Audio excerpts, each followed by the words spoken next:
you're from the Midwest, nothing says summer like sweet corn. We look forward every year to that first tomato, that first batch of green beans from the garden, and then the first sweet corn on the cob. There is nothing so good as those first young ears that you get out of your sweet corn patch. Now, as much as we would love to have fresh sweet corn to eat all summer, the reality is that the window for sweet corn season is fairly small. A lot of people will plant one large amount all at once, so it's all ready at the same time and it's all done at the same time. So you really have to take advantage of it when it's ready to use. If you're lucky and you're able to keep the raccoons out of your sweet corn, and if you plan ahead a little bit and do a few succession plantings, then you're able to enjoy sweet corn for much longer. We started eating ours the middle of July, I remember around our daughter's birthday. We are just getting to the last planting of sweet corn that we did, so we've been able to enjoy it for quite a while now.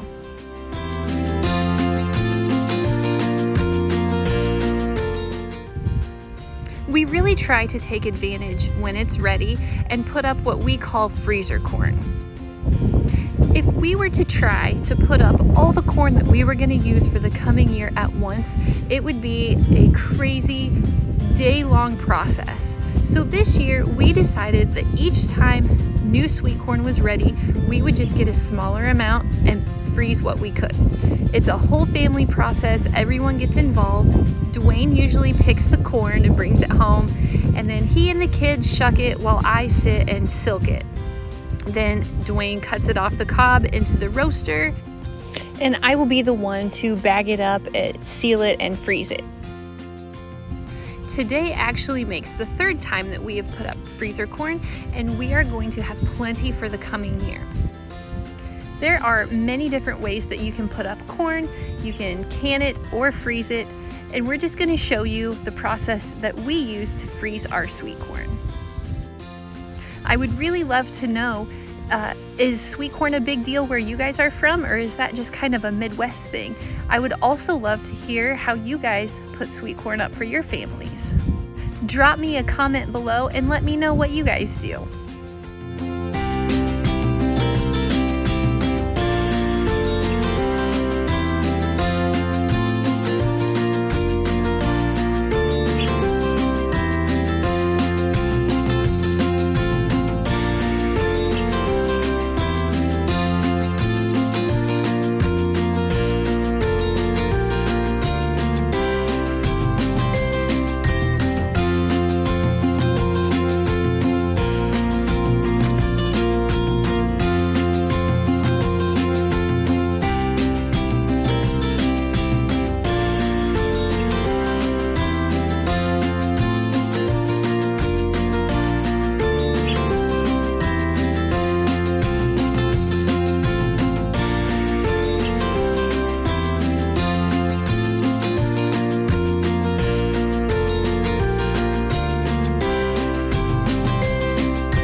Cook the corn on the cob and then cool it out and then cut it off, but we do the opposite. So we've got it in our roaster just on low, heating up, and we do put a little bit of butter in the bottom of the pan to make sure it doesn't stick, and then we just let it heat up. We stir it frequently to make sure that it's not burning or sticking and that it's all getting the same heat.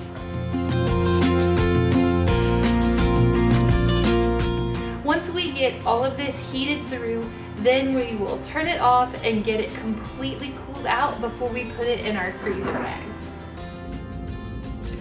This is absolutely the most important step when you're doing freezer corn. Because we cook it off the cob in a roaster, we have to make sure that it is completely cooled out before we put it in the bags and freeze it. So I have taken and I've got half a roaster inside, and then I've got this large bowl with corn in it in our extra fridge in the garage, And I'm going to be coming out, stirring it, because we want this corn to be completely cold before we even think about getting it into our freezer bags.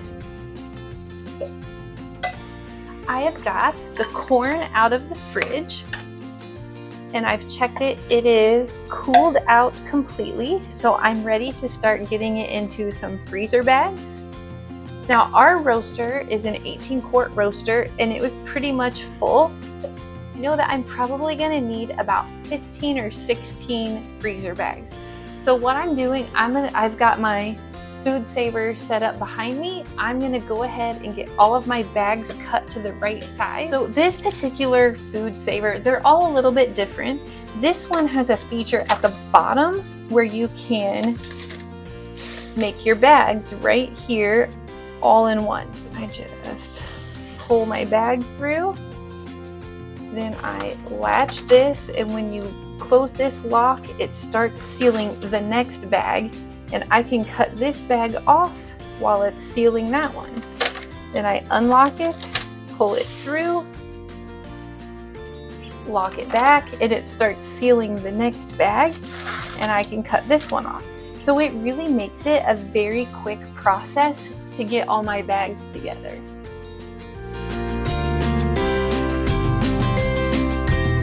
Something else I do before I even get started is to label all of my bags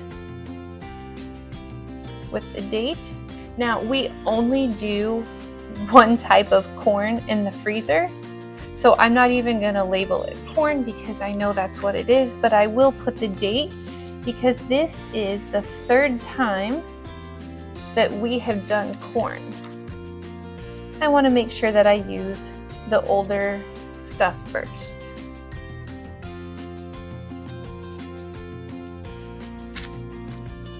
When you go to bag up your corn, you can do it absolutely any way you want to.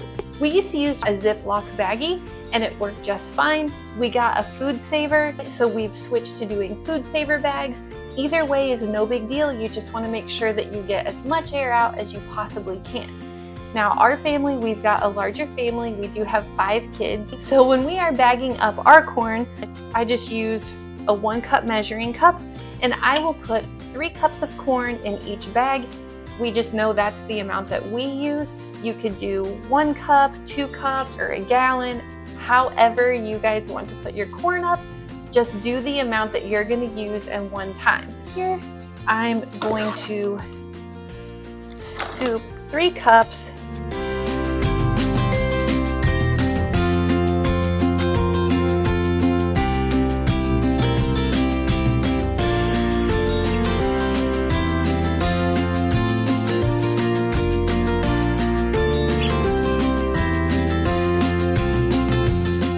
And like I said yesterday when I was putting it in the fridge, you have to make sure that your corn is absolutely cold. It cannot even be the littlest bit warm when you put it in the bags and seal it, because it will spoil in the freezer. Then you'll have to throw out all of the hard work that you've done. So make sure, I can't say this enough, make sure that you cool your corn out completely before you put it in your freezer bags and seal it up.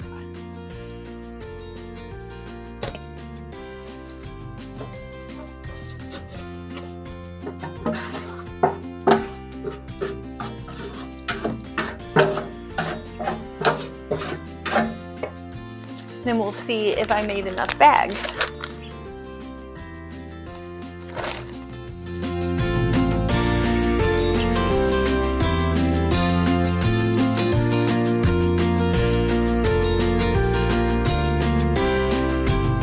I did not make enough bags. And actually, I think what I might do, I've been putting 3 cups in all of these bags, but talking about making spoon bread and casseroles, I think the rest of this, I'm going to make some smaller bags and just put 1 or 2 cups in. And then I can just get it out and dump it right in. And so if you can see, I've taken a bag that is the same size for my 3 cups, but I have sealed it across the middle in 2 places so I can cut it in half. And then I'm gonna have 2 smaller bags. The problem is the opening is very small. So I'm gonna take my canning funnel and hold it on here, and I'm going to use that to fill them.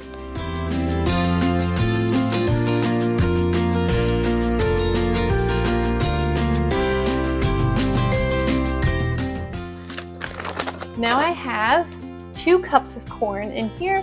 Then I can just seal this across the top the same way that I would do these others. See, you don't have to know what you're doing. You can just try something out. This is the first time that I've ever made smaller bags and tried to do a smaller portion. It's not coming out exactly like I thought it would or even, but I'm just gonna add a little bit more to each one. So this is gonna wind up being a little bit over a cup, but there's nothing wrong with that. You just gotta go with it. There, I think that'll work. Looks good to me. So with this vacuum sealer, you have to hold the bag up like this, and it's always been a little bit awkward because they're heavy and they want to hang down. So what I found, I built this little shelf, and it is the perfect height to sit right in front of here, and I can rest the bags on it, and it makes it so much easier. So what I do is I will actually press this out a little bit, and then I'm gonna raise up this shield and get it under there. So here are the options, and one of them is dry or moist. So I'm going to change this because of all the liquid in here. Everything looks good. I'm gonna press this. Now this part is loud, so I'm not gonna talk for just a minute.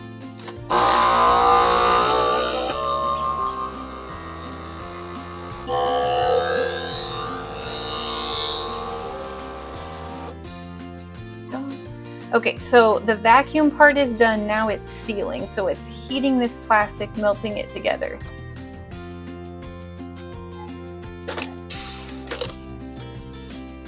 When you're using it for very liquid things, you want to make sure and check this seal across the top that it does actually seal all the way across, because sometimes that liquid will keep it from getting a good seal. But this looks great.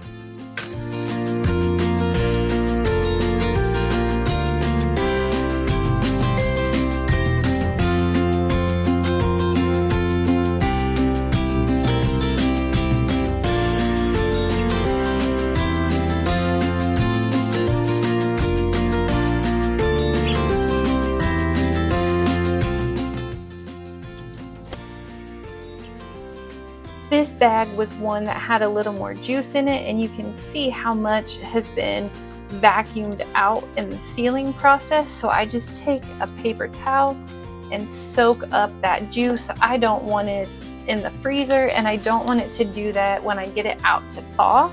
So I just soak that up, and it's no problem. Now, you might notice I've been laying these here, and it looks like I'm squeezing them out. What I'm doing is using my hands to try to get an even thickness across. And I know that might sound a little crazy to do that on every single bag, but not only will that help it lay flat in the freezer, it will also help it thaw evenly when we get it out of the freezer next time. So we got 16 bags that have 3 cups of corn, 6 bags that have just a little over 1 cup of corn in them. So I am going to get these in the freezer.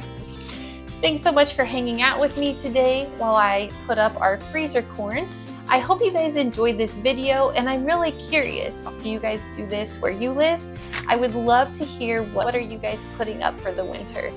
Leave me a comment below, and I will see you on the next video.